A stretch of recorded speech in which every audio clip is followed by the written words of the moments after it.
మీడియాలో నిర్భయంగా నిజాలు చెప్తూ ప్రభుత్వాన్ని నిలదీస్తూ ప్రజల పక్షాన మాట్లాడుతున్న సోదరుడు శంకర్ గారి మీద ఈ ప్రభుత్వం ముఖ్యంగా కొడంగల్ రైతులకు జరుగుతున్న అన్యాయం మీద ఆయన నిలదీసిన విధానాన్ని జీర్ణించుకోలేక వాళ్ళ ప్రశ్నించే గొంతుల్ని నొక్కాలని ప్రజాస్వామ్యంలో కనీసం ప్రశ్నించే వాళ్ళు ఎవరు ఉండకూడదనే ఒక ఆలోచనతో ఒక పూర్తి స్థాయి పకడ్బందీ ప్రణాళికతో రెక్కీ చేసి కాంగ్రెస్ నాయకులే హస్తినాపురం డివిజన్ సంబంధించిన కొంతమంది కాంగ్రెస్ నాయకులు అదేవిధంగా రేవంత్ రెడ్డికి అత్యంత సన్నిహితంగా ఉండే మరికొంతమంది కాంగ్రెస్ నాయకులు వాళ్లే స్వయంగా రెక్కీ చేసి మరి 11 గంటల 10 నిమిషాలకు అర్ధరాత్రి కావాలని కొంతమంది ప్లాన్డ్ గా అమ్మాయిలను అడ్డం పెట్టి ఒక దొంగ కేసు బనాయించి హత్యాయత్నాన్ని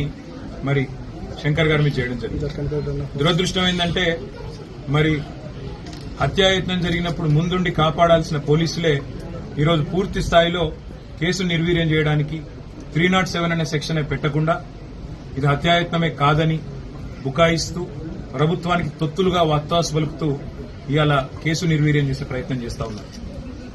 కానీ ప్రజా కోర్టులో తప్పకుండా దోషులు ఎవరైతున్నారో వాళ్ళు దొరికిపోయినారు. ఇప్పటికే సీసీ కెమెరాల ఫుటేజ్ సాక్షిగా ఎవరెవరైతే దొరికిపోయినారో వాళ్ళందరినీ అరెస్ట్ చేసేదాకా తప్పకుండా ప్రభుత్వం మీద ఒత్తిడి పెంచుతాం.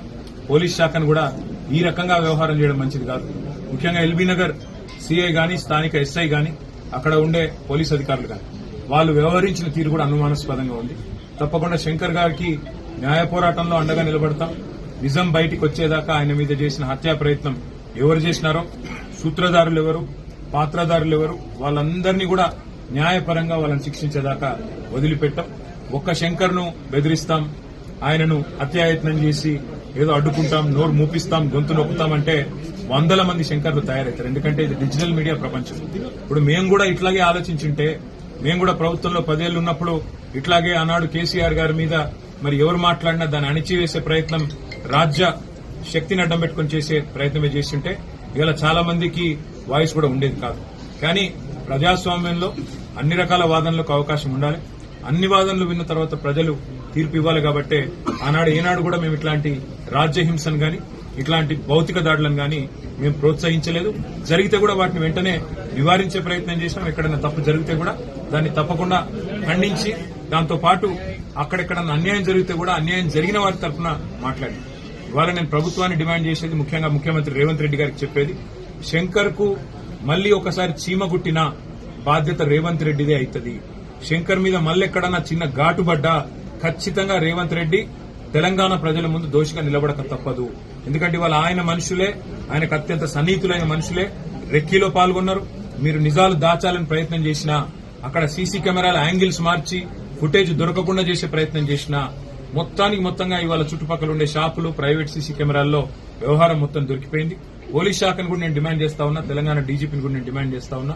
ఈ రకమైన ప్రభుత్వానికి తొత్తులుగా పనిచేయడం కరెక్ట్ కాదు. ప్రజాస్వామ్యంలో ప్రతిపక్షానికి, ప్రభుత్వానికి అందరికీ కూడా తమ తమ పాత్రలు నిర్దేశించబడి ఉన్నాయి.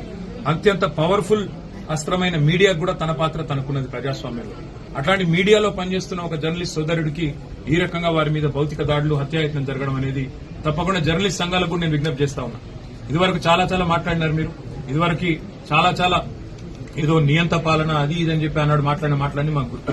మరి ఇవాళ మీ సాటి జర్నలిస్టు మీద హత్యాయత్నం జరిగితే కూడా ఇంతవరకు ఏ జర్నలిస్ట్ సంఘం కూడా ఇప్పటికి బయటకు వచ్చి ఖండించిన పరిస్థితి లేదు. ఏ జర్నలిస్ట్ అసోసియేషన్ కూడా ఇప్పటిదాకా బయటకు వచ్చి మాట్లాడిన దాఖలాలు లేవు. జర్నలిస్ట్ మిత్రులు కూడా నేను కోరుతా ఉన్నా, ఇవాళ శంకర్ మీద జరిగింది రేపు మీ మీద జరగవచ్చు.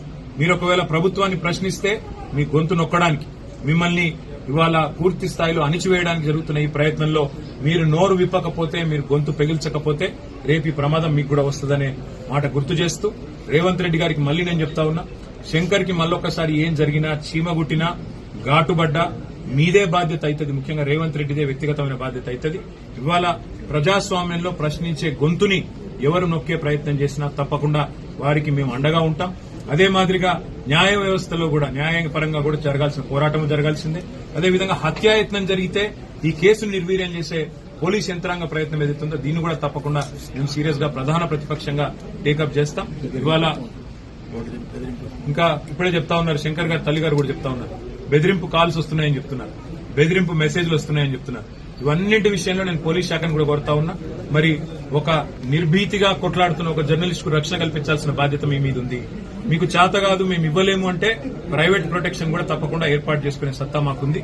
కానీ ఈ రకంగా మీరు ప్రభుత్వానికి తొత్తులుగా మారి పూర్తి స్థాయిలో ప్రభుత్వానికి వాళ్ళ అడుగులకు మడుగులెత్తే విధంగా వ్యవహారం చేయడం మాత్రం పోలీసులకు మంచిది కాదనే మాట కూడా చెబుతూ, న్యాయ పోరాటము తప్పదు, ప్రజాకోర్టులో కూడా పోరాటం తప్పదు. కానీ ఏది జరిగినా శంకర్ కు, ఆ కుటుంబానికి తప్పకుండా రేవంత్ రెడ్డి వ్యక్తిగతంగా బాధ్యత వహించాల్సిన పరిస్థితి వస్తుందనే మాట మళ్ళొకసారి ముఖ్యమంత్రికి చెప్తూ, ఇలాంటి పిచ్చి పిచ్చి పనులు మానుకోవాలని చెప్పి కూడా వారికి హెచ్చరిస్తూ, మళ్ళీ ఒకసారి సంఘీభావం చెప్పిన జర్నలిస్టులకు ధన్యవాదాలు. చెప్పని వాళ్ళు దయచేసి గొంతు విప్పాలని చెప్పి కూడా నేను కోరుతాను.